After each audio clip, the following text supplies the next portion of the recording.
வைகாசி விசாகம் வருது. அது முருகருக்கு உகந்த நாள். நாங்கள் எங்கள் சைடில் வந்து நாங்கள் மாம்பழத்தை போட்டு ஒரு காடி மாதிரி ஒன்று பண்ணுவோம். அதுக்கு பேர் மாம்பால்னு சொல்லுவாங்க. இப்போ அதை எப்படி பண்ணலான்னு நாங்கள் செஞ்சு காமிக்கிறேன், பார்த்துக்கோங்க. 2 மாம்பழத்தை கட் பண்ணி வச்சுருக்கேன். கொஞ்சம் தேங்காய், இது வந்து நம்ம மிக்சியில் அரைச்சி தேங்காய் பால் எடுத்துடலாம். கொஞ்சம் சர்க்கரை, நாட்டு சர்க்கரையை வச்சுருக்கேன். நீங்கள் சாதா சர்க்கரை வச்சிங்கன்னா அது பாகு எடுத்து வச்சுக்கோங்க. அப்புறம் கொஞ்சம் அரிசி மாவு, கொஞ்சம் சுக்கும் ஏலக்காயும் வச்சுருக்கேன். இப்போ எப்படி பண்ணலான்னு பார்க்கலாம். ஃபஸ்ட்டு கொஞ்சம் தண்ணி ஊற்றிக்கோங்க. கொஞ்சம் தண்ணி ஊற்றினா போதும். மாம்பழத்தை நம்ம கொட்டையோடு போட்டுடலாம். கொட்டையை எடுக்கணும் தேவையில்லை, தோலோடு போடுங்க, கொட்டையோடையும் போடுங்க. இதை அந்த தண்ணியில் இதை மாம்பழத்தை போட்டுடலாம்.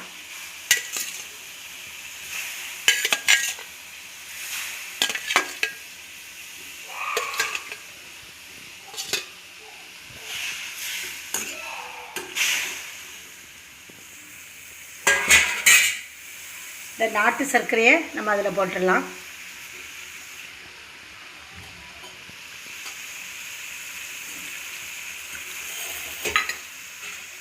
இந்த சர்க்கரையும் போட்டு கொஞ்சம் தண்ணி விடுங்க. அந்த தண்ணி இது கரெக்டாக இருந்துச்சுன்னா அது போதும், இல்லாட்டா கொஞ்சம் தண்ணி ஊற்றிக்கோங்க. இப்போ சர்க்கரையும் மாம்பழத்துண்டும் இந்த தண்ணியில் இருக்குது. இது கொஞ்சம் நல்லா கொதிக்கட்டும். கொதிக்கிற சமயத்தில் நம்ம தேங்காவில் பால் எடுத்துடலாம். 2 மாம்பழத்துக்கெல்லாம் கொஞ்சம் பால் போதும்.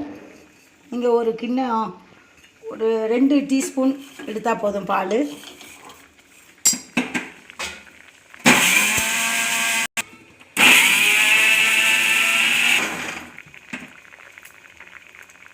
இப்போ இந்த அரிசி மாவு வச்சுருக்கோம். 2 டீஸ்பூன் அரிசி மாவு எடுத்துருக்கேன்.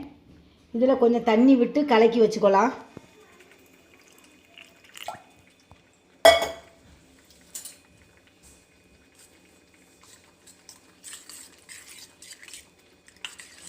தண்ணியாட்டே கலக்கி வச்சுக்கோங்க, கட்டியாட்டு வேண்டாம். கொஞ்சம் தண்ணி விட்டு, ஏன்னா நம்ம அடுப்பில் விடும்போது அது கட்டி ஆயிரும். அதனால் தண்ணியாட்டே இருக்கட்டும். ரொம்ப தண்ணியாக தான் இருக்குது இது. இப்போ நம்ம அதில் சர்க்கரை பாகில் விட்டுடலாம். இப்போ இந்த பாகில் நம்ம அதை ஊற்றிடலாம். இதெல்லாம் சேர்ந்து இப்போ கட்டி ஆயிரும். இப்போ எல்லாம் சேர்ந்து கொதிக்கட்டும்.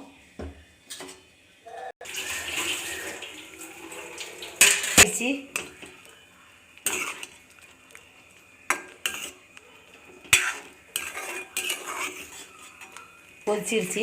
இந்த மாவெல்லாம் நல்லா வெந்துடுச்சு. இப்போ நம்ம தேங்காய் பால் அரைச்சி வச்சுருக்கிறோம்ல, அந்த தேங்காய் பாலை வடிகட்டி விட்டுடலாம்.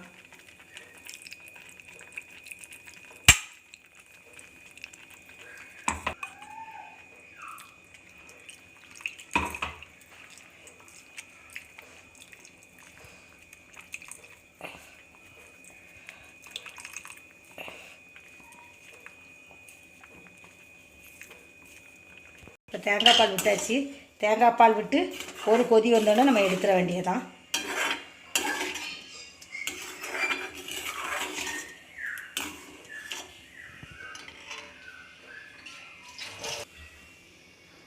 இப்போ இந்த பொடிச்சு வச்சுருக்கிற ஏலக்காவையும் சுக்கையும் நம்ம போட்டுடலாம். முடிஞ்சது, அவ்வளவுதான். இப்போ இறக்கிடலாம்.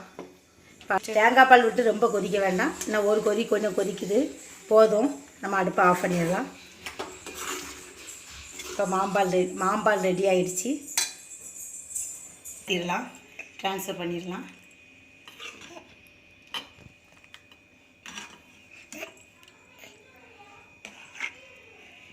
இது எங்கள் சைடில் கண்டிப்பாக நாங்கள் இதை வைப்போம்.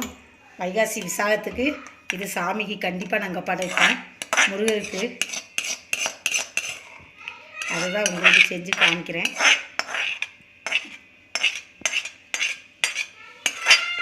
திங்கக்கிழமை விசாகம் வர்றதுனால நீங்கள் இந்த ரெசிப்பியை செஞ்சு கடவுளுக்கு முருகருக்கு படைக்கலாம்.